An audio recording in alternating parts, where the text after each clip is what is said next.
This move opens lines for the queen and king's bishop, immediately contesting central space and preparing for rapid development.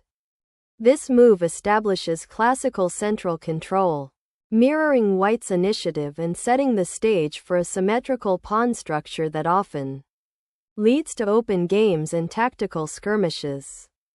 This move, developing the knight to f3, is a fundamental and aggressive response in the open games, immediately challenging black's central pawn and preparing for kingside castling, aligning with common opening principles of rapid development and central control. This move, nc6, is a natural developing move that defends the e5 pawn and prepares to control central squares, setting the stage for many well-established opening systems like the Ruy-Lopez or the Italian game. This move initiates the Ruy-Lopez opening, a highly strategic and theoretical defense where white aims to pressure black's central pawn structure and develop pieces harmoniously. This move, nf6, initiates a critical counterattack in the Ruy-Lopez, challenging white's central pawn and developing a piece actively towards the kingside. This is the Ruy-Lopez opening, and white castles kingside to safeguard their monarch and prepare for the impending central pawn battles and potential attacks. Black challenges white's center immediately, accepting a pawn and deviating from the main lines of the Ruy-Lopez, aiming to disrupt white's development and potentially create imbalances. This move initiates the open Ruy-Lopez, aggressively challenging black's central pawn and opening lines for white's pieces. This move develops a minor piece and prepares to castle, but black should be mindful of white's central pawn push and the potential for tactical skirmishes. This move, k2, supports the d4 pawn and prepares to recapture on e4 should black's knight move, while also freeing the f1 bishop to participate in the game. This move correctly addresses the advanced pawn and prepares to recapture the piece on e4, aiming to equalize material. White captures the knight on c6 to simplify the position and create doubled pawns for black, disrupting their pawn structure and weakening the queenside. Black recaptures with the b-pawn to maintain a solid pawn center and open the b-file for potential rook activity later in the game. This pawn capture opens the d-file for white's queen and rook, creating immediate pressure on black's central pawn structure. This move strategically repositions the knight to defend the d6 pawn and prepare for potential activity on the queenside, while accepting a slightly passive pawn structure in exchange for piece activity. This move, nc3, develops a piece towards the center and supports the pawn on e5, while also preparing to contest the d4 square and potentially control more central space. This move recaptures the pawn lost earlier and aims to develop the king to safety, preparing for future central pawn advances or piece activity. This move repositions the rook to an open file, preparing for potential central pawn advances and supporting the knight's advance to d5, creating an active position for white. The knight's move to c5 aims to contest the central squares and potentially attack white's d-pawn, while also preparing for possible future pawn breaks in the queenside. This move repositions the knight to a central square, preparing to challenge black's control of the d5 square and potentially support a future c4 advance to gain space and activity. This move repositions the knight to a more central and active square, potentially preparing to contest the d4 square or support a kingside pawn advance later. This move, b3, prepares to recapture on d5 if black plays d5, while also aiming to connect the rooks and potentially develop the queen's bishop to a more active square later. This capture opens the b-file for black's rook, creating active counterplay against white's queenside pawn structure and developing a pawn majority. In the center, by recapturing with the bishop, white aims to disrupt black's pawn structure, creating doubled c-pawns and potentially weakening the dark squares around black's king. This move is a crucial pawn break aimed at challenging white's central control and opening lines. For black's pieces, particularly the bishop on c8, this retreat of the bishop repositions it to a more active diagonal where it supports the central pawn structure and prepares to potentially contest the c-file if it opens. This move decisively challenges white's central pawn majority and opens a diagonal for black's queen, aiming to disrupt white's pawn structure and gain queenside play. This move opens the e-file for the rook and resolves white's doubled pawns on the c-file, while black must now recapture and decide how to manage their central pawn structure.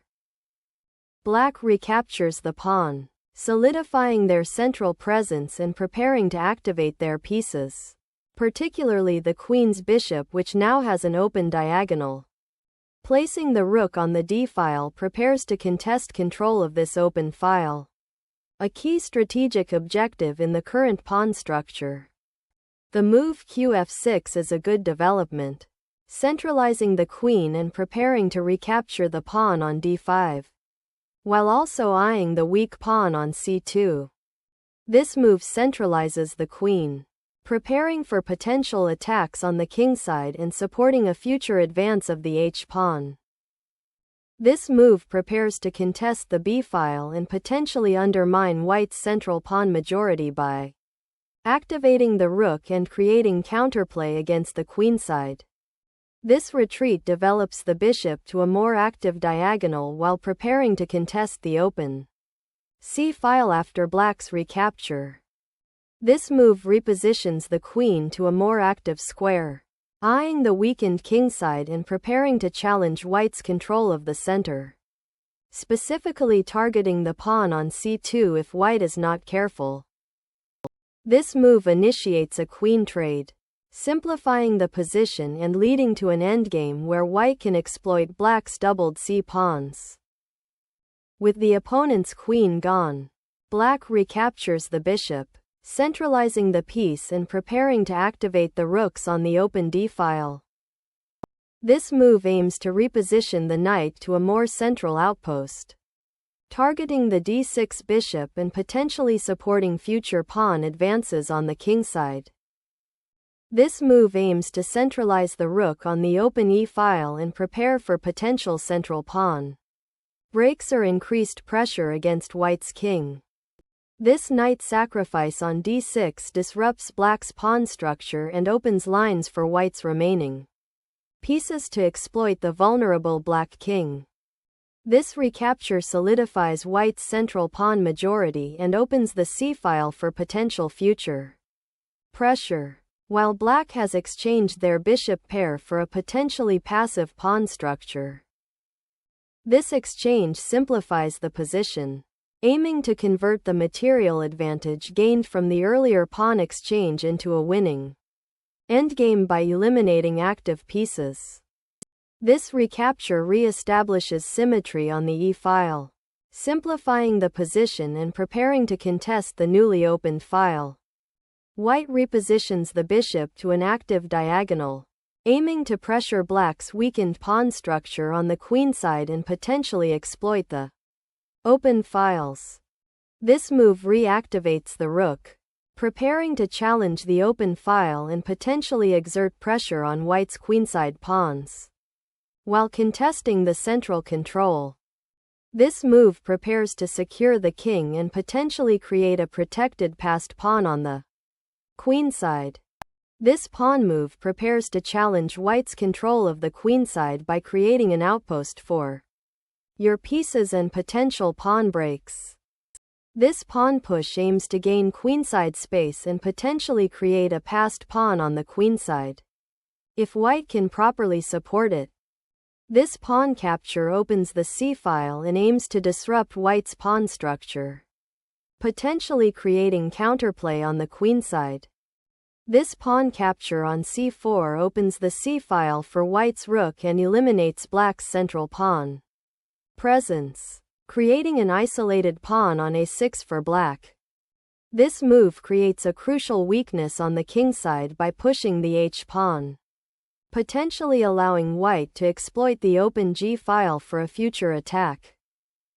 White initiates a pawn advance on the queenside, aiming to create space and potential weaknesses for black's position while challenging the a-pawn. Black's bc2 move initiates a tactical sequence by attacking the a4 pawn and simultaneously creating a strong outpost for the bishop on the c2 square, potentially disrupting white's queenside pawn structure. This rook move activates the rook on the a1-h8 diagonal and prepares to contest the open a-file, aiming to exploit the pawn structure created after black's capture on b4. This move repositions the rook to the active d-file, potentially supporting pawn advances and creating tactical opportunities against white's connected pawns.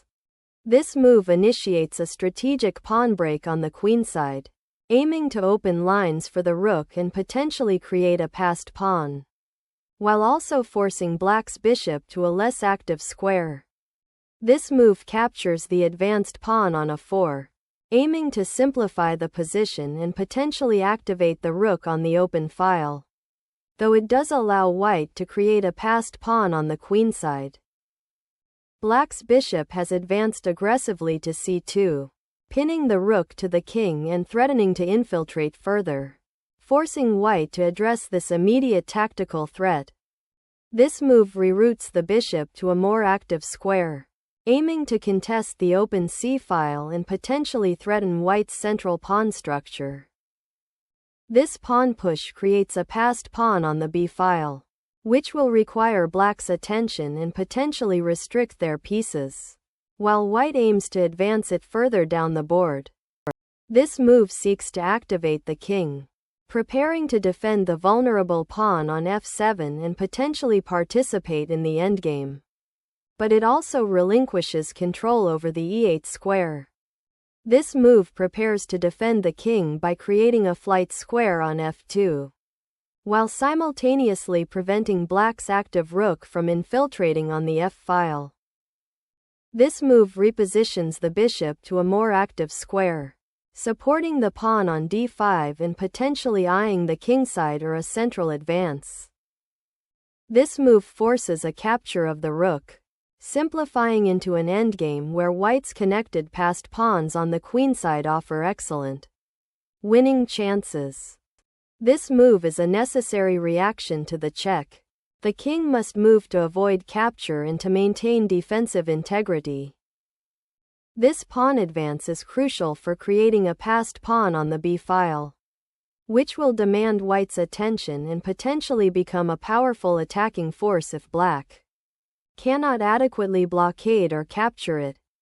Black recaptures the bishop, simplifying into an endgame where white's passed b-pawn poses a significant long-term threat that black must carefully manage.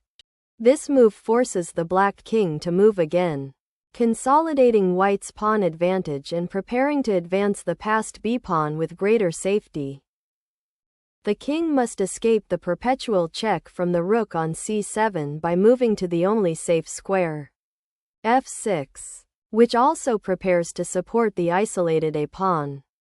This rook sacrifice capitalizes on the exposed black king, forcing an exchange that simplifies the position and leads to a decisive material advantage for white.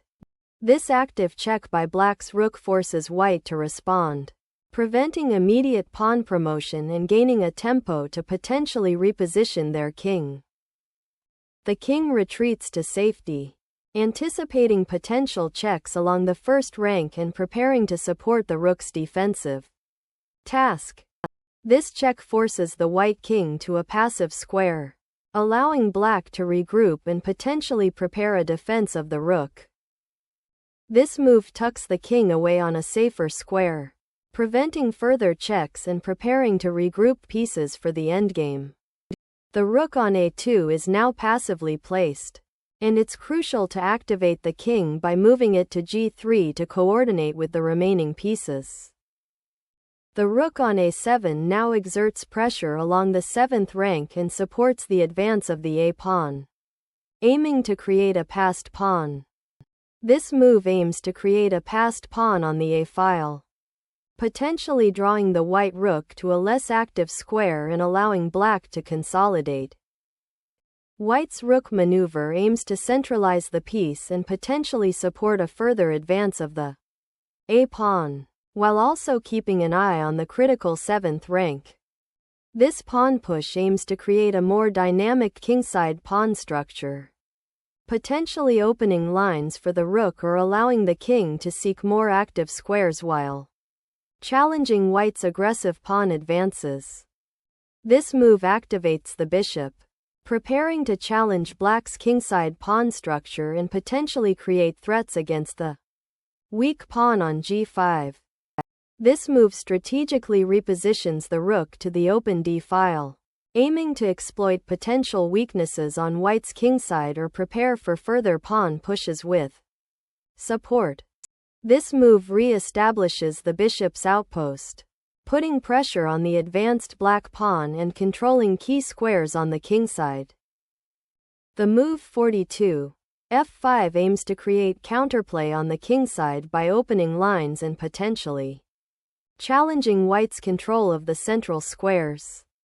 This move opens a critical file for the rook, aiming to exploit the kingside pawn structure and potentially create threats against black's uncastled king. This move initiates a critical pawn race, aiming to disrupt white's advantage on the queenside and potentially create counterplay for black's king. The king's timely retreat to the 3rd rank is a crucial defensive maneuver, creating a safer sanctuary away from the immediate threats and potential checks on the kingside. The king needs to escape the perpetual checks by heading towards the queenside, creating a safer haven while preparing to support the rook on a5. This capture on g5 is a decisive tactical blow, winning material by exploiting the undefended f4 pawn and creating a devastating discovered attack on black's king. This pawn capture on g5 creates an open h-file and a potential outpost for white's rook, while also opening a diagonal for black's king to potentially escape the current confinement. This rook capture utilizes the open file to remove black's active piece and create a dangerous passed pawn on the queenside. This move seeks to activate the rook on the 1st rank and potentially create counterplay against white's kingside pawn structure, though it also allows white to further consolidate their material advantage with precise play. This pawn push aims to force the black king to move, potentially creating weaknesses in its pawn structure and opening lines for white's rook. This pawn capture on g3 opens the h-file, creating attacking possibilities for white's king and rook should black's king remain exposed. The king has successfully navigated the complications and is now active, aiming to support the passed pawn and potentially aid in capturing black's remaining pawns.